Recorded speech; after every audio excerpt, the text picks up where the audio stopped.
Sabemos que os cães são os melhores amigos do homem, mas você sabe quais são os mais perigosos do mundo? Doberman. Pesando mais de 40 quilos, essa raça pode assustar os menos experientes com cães.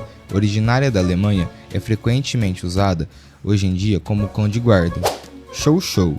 Apesar da sua aparência fofa, é um cão muito territorialista, por isso tende a ficar agressivo quando seus donos ou outras pessoas invadem seu espaço.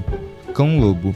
É uma raça híbrida de cão com lobo, como sugere o nome. Assim, os filhotes desses cruzamentos são naturalmente mais selvagens e agressivos em relação à caça e à comida.